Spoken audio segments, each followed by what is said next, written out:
Bismillahirrahmanirrahim. Assalamualaikum warahmatullahi wabarakatuh. A'udzubillahi minasyaitonirrajim. Bismillahirrahmanirrahim. Alhamdulillahirabbil alamin wassalatu wassalamu ala sayyidina Muhammadin wa ala alihi wa atba'ihi biqalbin salim.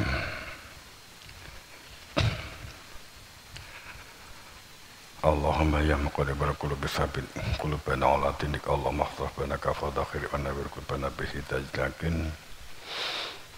Qala Allah ta'ala fi kitabil karim a'udzu billahi minasyaitonir rajim. Bismillahirrahmanirrahim. Innallaha ya'muru bil 'adli wal ihsan wa ita'i dzil qurba wa yanha 'anil fahsya'i wal munkar wa baghi ya'idukum la'allakum tadhakkarun. Jamaah rahimakumullah, kita memposisi menjadi hamba yang bersyukur dan bersolawat dan menjadi hamba-hamba yang bertakwa. Saat kita berbicara tentang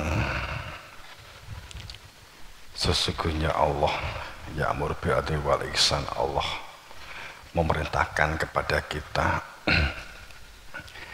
maka kita untuk mengupayakan syukur dan sampai pada wilayah kesadaran syukur tidak hanya sekedar ucapan tapi menjadi karakter, menjadi jiwa mereka yang bersyukur.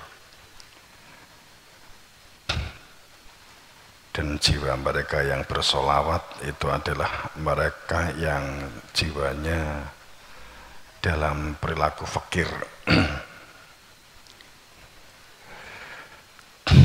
Jadi kalau berkaitan dengan itu, kita ngangkat tentang masih berkaitan dengan amanah, bahwa pada saat kita berbuat dan berlaku adil, jadi orang yang amanah itu adalah mereka yang berbuat dan berperilaku adil. Jadi pada saat di dalam Quran surat An-Nahl 90 ya, Innallaha ya'muru bil 'adli wal ihsani wa ita'i dzil qurba wa yanha 'anil fahsya'i wal munkar wal baghi ya'idukum la'allakum tadhakkarun. Sesungguhnya Allah memerintahkan kepada kita, memerintahkan kepada mereka yang memposisi menjadi hamba yang pandai bersyukur, ya mereka yang lapang dada, mereka yang menggunakan akal nalarnya, mereka yang rasional, mereka yang masih takut jika di dunia ini amal perbuatannya sia-sia, yang khawatir jika meninggal dunia tidak kembali kepada Allah.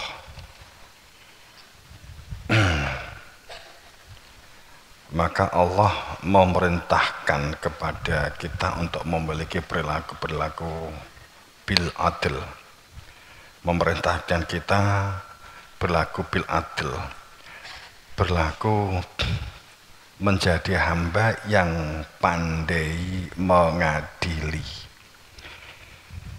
Beberapa waktu yang lalu atau mungkin beberapa sering saya cangking bahwa kita saling diskusi. Saat banyak orang menuntut untuk adanya keadilan dan adanya kemakmuran, adil dan makmur. Akan tapi satu kebohongan pada saat seseorang itu tidak memenuhi perintah Allah menjadi hamba yang bil adil, menjadi hamba yang berlaku adil, pandai mengadili diri sendiri. Itu adalah satu kebohongan. Bahwa pada saat, karena kalimat yang sudah saya sering sampaikan bahwa di dalam tulisan di depan itu, jadi Allah memerintahkan kamu untuk berlaku adil. Ini ada ba, ada majrur, bermakna ketawaduan, bermakna kepasrahan, bermakna bahwa perilaku-perilaku kita itu karena ada kesadaran yang telah melekat di dalam diri kita, perilaku-perilaku adil. Sehingga nggak mungkin kita akan dapat berlaku adil, menjadi pemimpin yang adil kalau tidak bisa memimpin dirinya untuk mampu mengadili diri. Mengadili diri itu mengevaluasi dan mengoreksi. Evaluasi diri, mengoreksi diri terhadap apa yang dilakukan. Saat pikiran kita itu selalu melihat keluar, melihat orang lain yang salah, orang lain yang luput, orang lain yang harus berbenah, tapi tidak pernah mengetahui bahwa diri kita sesungguhnya yang tidak adil. Maka untuk menjadi pemimpin yang adil dan akan memiliki dampak kehidupan yang adil dalam tatanan yang adil, itu adalah muskil, itu adalah mustahil.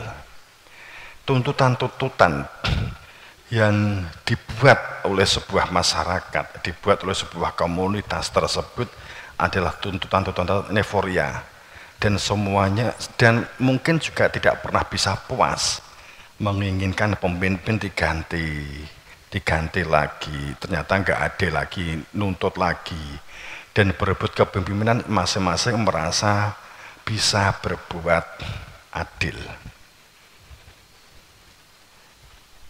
Kebohongan saat seseorang tidak bisa mengadili diri, tapi menuntut keadaan itu supaya adil, dan akan membentuk komunitas yang adil. Karena intinya adil itu adalah mengadili diri sendiri. Karena semuanya bertanggung jawab terhadap keadaan dan situasi menjadi baik atau tidak.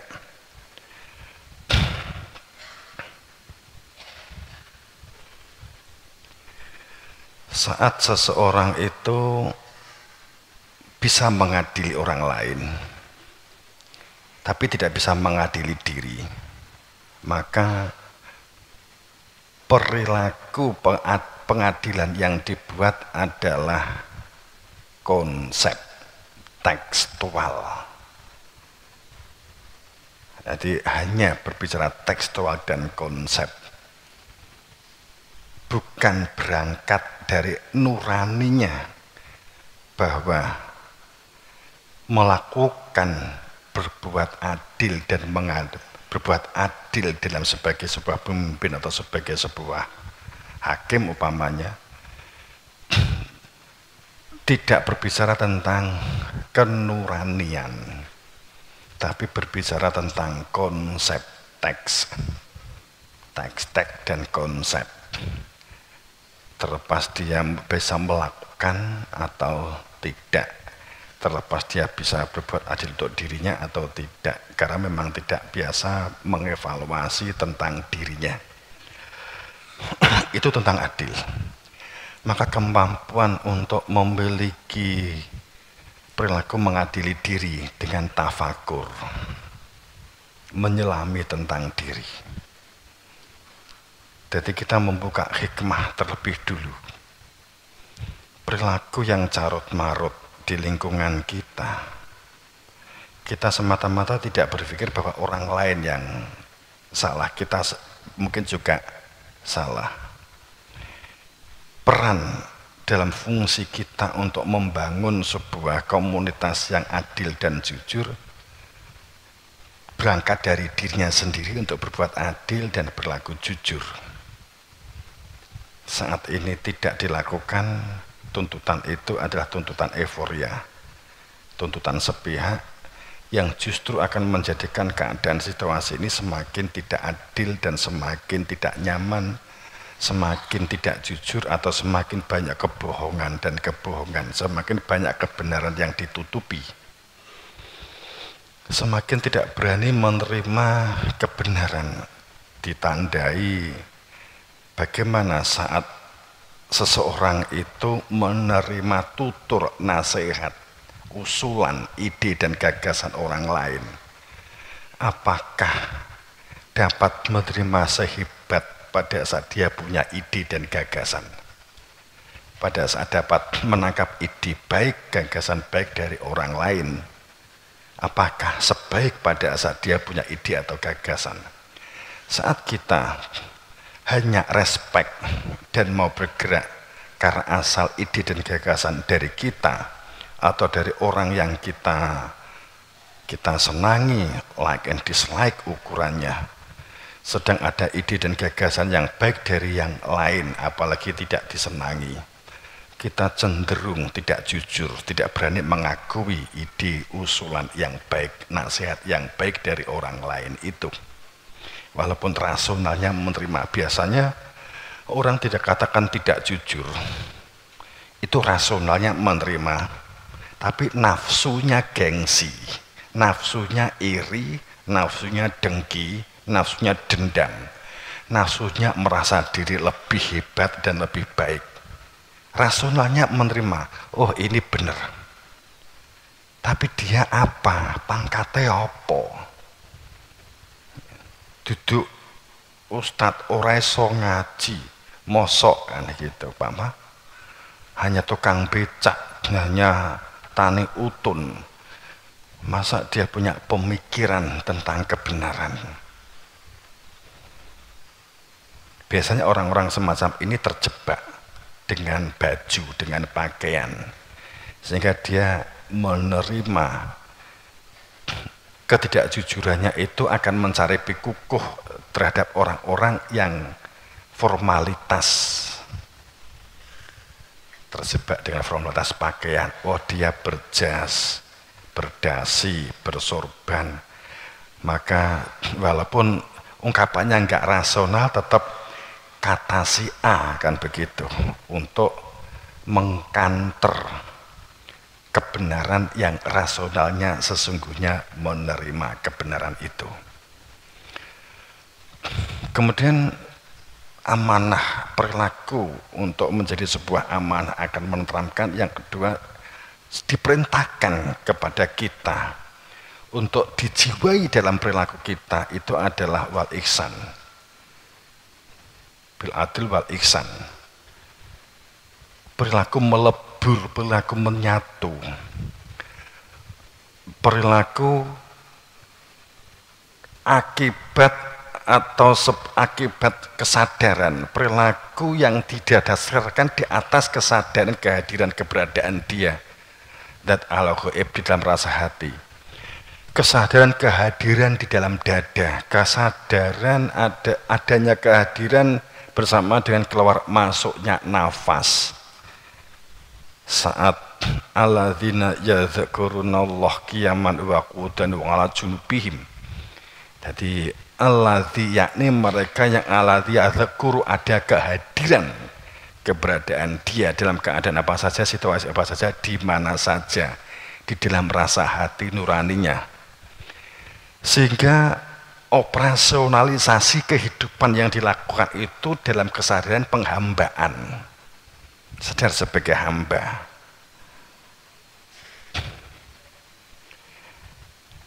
Potensi yang dikembangkan karena sadar sebagai hamba, bersosial yang dilakukan karena sadar sebagai hamba. Perilaku ihsan, mancing ajur ajir. Jadi perilaku ihsan itu pandai menyesuaikan diri di lingkungan di mana kita tinggal. Itu perilaku ihsan dalam konteksnya gitu ya. Dalam konteksnya itu pandai menyesuaikan diri. Kalau ihsan, hasan sendiri dimaknai baik. Tapi kalau ihsan sendiri maknanya melebur, manunggaling kawula Gusti, itu karena yang kalimat yang mengungkap, ungkapan kalimat manunggaling kawula Gusti, ungkapan pertama itu muncul, katakanlah dia wahdatul wujud. Wahdatul wujud kan konsep yang ditulis di buku yang oleh katakanlah tokoh Syekh Abdul Wahab Singkel ya. Kemudian tapi dia kan juga dari gurunya. Jadi kalimat manunggaling kawula Gusti yang dimaksud yang mengungkap itu ya ihsan. Kemudian orang-orang sekarang ini mencoba gagapi, ngerogoh apa to sing dikarepne orang-orang dahulu, Sunan Kalijaga, Sunan Ampel, Sunan Bonang kan gitu. Saat gagapi itu ternyata tidak menemukan menurut pemikiran dia, akhirnya mereka disimpulkan berperilaku bid'ah, menambah-nambah, itu enggak ada ajaran berkaitan dengan manunggaling kawula Gusti. Lali kalimat astaghfirullahaladzim alladzi la ilaha illa wal hayyul qayyum wa atubu ilaih la haula wala quwata illa billahil aliyil azim. Itu luweh lebih dari sekedar kalimat manunggaling kawula Gusti. Tidak ada daya dan kekuatan kecuali daya kuatnya Allah. Bukan kamu yang bandem, bukan kamu yang balang, bukan kamu yang melinteng. Sungguh bahwa Allah yang melinteng. Lupa dengan itu. Akibat kalimat ini dicoba digagapi. Lek wis enek dalile ngene, oh enek to tibake. Biasanya kan ngono. Oh enek dalile bedina dunekne ning saat enggak dicolok biasanya kan kelalen. Tidaklah kalau kata bilah lebih dari makna itu. Tapi sebenarnya seperti apa penjabaran manunggaling kawula Gusti?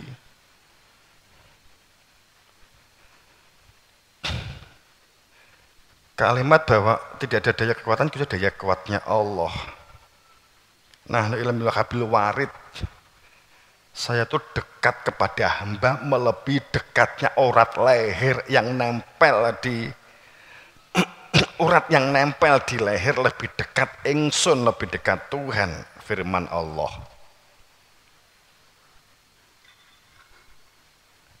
Nah, itu kan menjawab lebih dari kalimat-kalimat manunggaling kawula Gusti. Konteksnya memang antara pemimpin yang dipimpin ajir-ajur jumbuh wawuh ing kalangan. Itu ajir-ajur manjing itu masuk dalam sebuah sistem. Ajur menyatu, ajir bareng-bareng membuat program, bareng-bareng membuat pelaksanaan, kita itu hamba di hadapan Tuhan. Manjing ajur ajer. Jadi saat kita berbicara perihal sebuah ilustrasi, piye mengilustrasikan wong ini sebenarnya fakta yang harus diilmukan supaya gak nggagapi ya kudu diilmoni. Kalau orang mau jujur, kalau nggagapi nggak keconggah, kemudian jujur mengakui, berarti ada sesuatu yang kurang di dalam menjalankan kehidupan ini. Saya ini pasti ada yang kurang. Hasilnya tauhid. Tauhid itu menyatu. Makna tauhid itu ada penyatuan. Di semua kehidupan menyatu. Dalam batin ada kehadiran Tuhan. Kemudian dalam konteks syariat menyatu dengan alam, menyatu sosial, bermasyarakat dan seterusnya. Saat kita berbicara tentang manunggaling kawula Gusti, penjelasannya nafakhtu min ruh. Manusia ada kehidupan itu ada tiupan daya kuat ruh dari Allah, dari Tuhan. Kemudian yang kedua, fitrah fa'akim wahajaka lidini khanifa fitratallahu lati fataronas alaiha. Bahwa fitrah manusia itu dari fitrah Allah piyambak, asal dari fitrah Allah. Maka saat Allah memerintah untuk menghadapkan pada fitrahnya Allah dalam menjalani lidin, untuk menjalani kehidupan, fa'akim wahajaka lidini khanifa fitratallah, Hadapkan wajahmu pada fitrah Allah, karena fitrah itu dari Allah. Maka saat mengenali fitrah jati dirinya, maka mengenali Tuhannya.